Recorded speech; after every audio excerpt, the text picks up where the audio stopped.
मुंबई की ट्रैफिक का आलम देखकर बहुत बार आपको घबराहट महसूस होने लगेगी। आपको ऐसा लगेगा कि यहाँ पे तो रहना बहुत मुश्किल है, बहुत कठिन काम है। यकीनन आप लोग देख लीजिए, ये जो है जाम लग गया पूरी तरह से, और ऐसा जाम जो बहुत दूर तक लगा हुआ है, समझिए बहुत दूर तक। जी हाँ दोस्तों, आप लोगों को बताना चाहेंगे कि जाम लगना यहाँ का बहुत एकदम मामूली सी बात है, लेकिन बहुत ज़्यादा गाड़ियाँ हैं, उसके बावजूद भी बहुत संतुलित तरीके से लोग यहाँ पे चलते रहते हैं। आप लोगों को इसके साथ ही साथ बताना चाहूँगा महाराष्ट्र और मुंबई की कुछ विशेष खबरें, जिनको सुनकर आप लोगों को जानकारी होगी कि क्या चल रहा है महाराष्ट्र मुंबई में खास करके।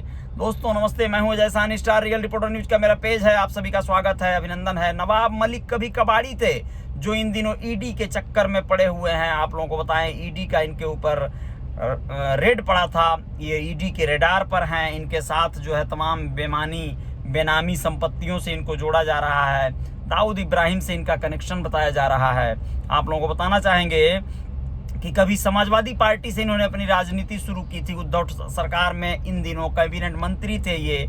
यूपी से भी इनका नाता है, ऐसा सुर्खियों में है। तकरीबन 8 घंटे की कड़ी पूछताछ के बाद महाराष्ट्र सरकार में मंत्री नवाब मलिक को प्रवर्तन निदेशालय ईडी की टीम ने अरेस्ट कर लिया है। दाऊद इब्राहिम यानी डी कंपनी से कनेक्शन के आरोप में वे ईडी के रडार पर हैं। उनसे बुधवार सुबह 7:45 से पूछताछ हो रही है। उद्धव ठाकरे की सरकार में नवाब मलिक के पास अल्पसंख्यक उद्यम और कौशल विकास का कैबिनेट मंत्रालय है दोस्तों। साथ ही वह राष्ट्रवादी कांग्रेस पार्टी के मुख्य राष्ट्रीय प्रवक्ता हैं और पार्टी के मुंबई शहर के अध्यक्ष भी हैं। मलिक ने अपने करियर की शुरुआत एक कबाड़ी के तौर पर शुरू की थी और कुछ साल पहले तक वे इससे जुड़े रहे।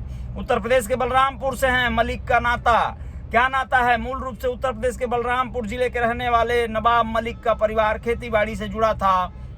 आप लोगों को बताना चाहेंगे कि परिवार के कुछ सदस्य कारोबार से जुड़े थे, इसलिए पूरा परिवार आर्थिक रूप से संपन्न था। नवाब मलिक का जन्म 7 जून 1959 को उत्तर प्रदेश के बलरामपुर के उतरौला तालुका के गांव में हुआ था और मलिक परिवार का मुंबई में एक होटल था और परिवार के अन्य सदस्य कबाड़ के कारोबार से जुड़े थे। मलिक ने भी एक प्रेस कॉन्फ्रेंस में कहा था, हाँ मैं कबाड़ी वाला हूँ, मेरे पिता मुंबई में कपड़े और कबाड़ का कारोबार करते थे। विधायक बनने तक मैंने भी कबाड़ का कारोबार किया, मेरा परिवार अब भी वही करता है, मुझे इस पर गर्व है।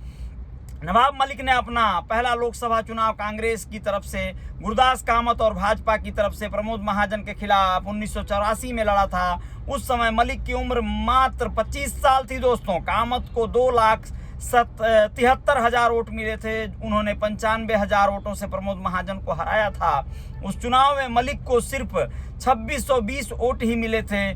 मलिक ने संजय विचार मंच से चुनाव लड़ा था। चूंकि उनके पास एक राजनीतिक दल का दर्जा नहीं था, इसलिए उस चुनाव में मलिक को निर्दल उम्मीदवार ही माना गया था। आप लोगों को बताना चाहेंगे 21 साल की उम्र में 1980 में नवाब मलिक ने महजबीन से शादी की। उनके 2 बेटे और 2 बेटियां हैं। बेटों का नाम फराज और आमिर है, जबकि बेटियों का नाम नीलोफर और सना है। मलिक के कारोबार को उनके बेटे और बेटियां मिलकर चला रहे हैं। आप लोगों को बताना बहुत ज़रूरी है कि मुंबई आने के बाद प्रारंभिक शिक्षा के लिए नवाब का दाखिला सेंट जोसेफ इंग्लिश स्कूल में कराया गया था, लेकिन पिता मोहम्मद इस्लाम के रिश्तेदारों और दोस्तों के विरोध के कारण वे इंग्लिश स्कूल में नहीं गए। बाद में नवाब का दाखिला NMC के नूरबाग उर्दू स्कूल में कराया गया। यहीं से उन्होंने 4वीं कक्षा तक की पढ़ाई की। इसके बाद उन्होंने डोंगरी के GR नंबर 2 स्कूल में 7वीं कक्षा और CST क्षेत्र के अंजुमन इस्लाम स्कूल में 11वीं तक की पढ़ाई की। मैट्रिक के बाद उन्होंने बुरहानी कॉलेज से 12वीं की पढ़ाई की। इसी कॉलेज में BA में दाखिला भी लिया। पारिवारिक कारणों से उन्होंने BA फाइनल ईयर की परीक्षा नहीं दी। अब आप लोगों को बताना चाहेंगे कि जब नवाब कॉलेज में पढ़ रहे थे तभी मुंबई यूनिवर्सिटी ने कॉलेज की फीस बढ़ा दी थी। उसके विरोध में शहर में आंदोलन चल रहा था। उस आंदोलन में नवाब मलिक ने एक आम छात्र की तरह भाग लिया था। आंदोलन के दौरान पुलिस की पिटाई से नवाब घायल हो गए थे। अगले दिन छात्रों ने पुलिस आयुक्त के मुख्यालय पर मार्च भी किया। नवाब मलिक का कहना है कि इसी दौरान उनकी राजनीति में रुचि हो गई। उन्होंने कांग्रेस से 1991 में नगर निगम चुनाव के लिए टिकट मांगा था। आप लोगों को बताना चाहेंगे, लेकिन कांग्रेस ने उन्हें टिकट नहीं दिया। लेकिन नवाब मलिक राजनीतिक तौर पर अपनी जगह बनाने की कवायद में जुटे रहे और दिसंबर 1992 में बाबरी की घटना के बाद मुंबई में दंगे भड़के। उसके बाद हर तरफ संवेदनशील माहौल हो गया था। इसके बाद मलिक ने नीरज कुमार के साथ मुंबई के सांझ समाचार नामक एक समाचार पत्र शुरू किया, लेकिन कुछ साल बाद आर्थिक तंगी के चलते यह बंद हो गया। आप लोगों को बताना चाहेंगे कि मुंबई और आसपास के इलाकों में बाबरी मस्जिद की घटना के बाद समाजवादी पार्टी मुस्लिम मतदाताओं के बीच लोकप्रियता हासिल कर रही थी। इसी लहर में नवाब मलिक ने भी समाजवादी पार्टी शामिल हो गए। 1995 के विधानसभा चुनाव में उन्हें पार्टी से मुस्लिम बहुल नेहरू नगर निर्वाचन क्षेत्र से टिकट मिला। उस वक्त शिवसेना के सूर्यकांत महादिक 51,559 वोट पाकर जीते थे। नवाब मलिक 37,511 वोट के साथ दूसरे नंबर पर थे। मलिक हार गए, लेकिन अगले ही साल विधानसभा पहुंच गए। धर्म के आधार पर वोट मांगने को लेकर विधायक महादिक के खिलाफ दायर याचिका पर उन्हें दोषी पाया गया था और चुनाव आयोग ने चुनाव रद्द कर दिया था। इसलिए 1996 में नेहरू नगर निर्वाचन क्षेत्र में फिर से चुनाव हुआ। इस बार नवाब मलिक ने करीब 6,500 वोटों से जीत हासिल कर ली थी। दोस्तों 1999 के विधानसभा चुनाव में नवाब मलिक फिर से समाजवादी पार्टी से जीते। तब कांग्रेस और एनसीपी सत्ता में आई और समाजवादी पार्टी से 2 विधायक चुने गए। उन्हें भी मोर्चे में समर्थन करने के लिए सत्ता में भागीदारी मिली। इसके बाद नवाब मलिक आवास राज्य मंत्री बन गए।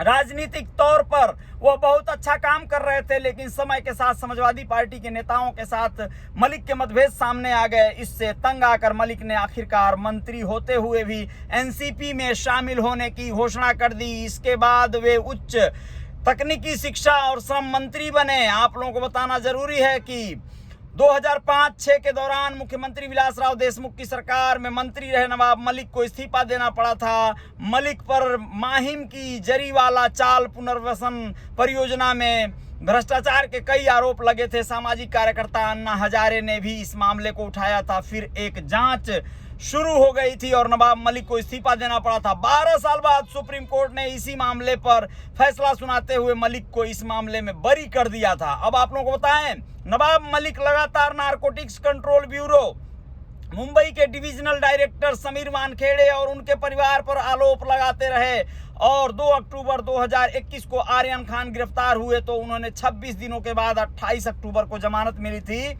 इस दौरान यह पूरा मामला कई नाटकीय पड़ावों से गुजरता रहा। मलिक की इसमें अहम भूमिका रही। उन्होंने समीर वानखेड़े के जन्म से लेकर विवाह के तथ्यों को लेकर और उनके परिवार तक पर कई आरोप लगाए, जिसके चलते अब समीर वानखेड़े के खिलाफ भी जांच चल रही है। उन्हें एनसीबी से भी हटना पड़ा। आर्यन की रिहाई के बाद मलिक के ट्वीट पिक्चर अभी बाकी हैं। मेरे दोस्त ने सबका ध्यान खींचा और इसके बाद 1 नवंबर को उन्होंने महाराष्ट्र के पूर्व सीएम देवेंद्र फडणवीस की पत्नी जयदीप राणा के साथ तस्वीर डालते हुए लिखा, चलो आज बीजेपी और ड्रग पैडलर के रिश्तों की चर्चा करते हैं। इस तरह से लेकर ये बड़े सुर्खियों में रहे और इसी सब के चलते भाजपा इस समय इन पर पील पड़ी हुई है, पिलपिलाई हुई है।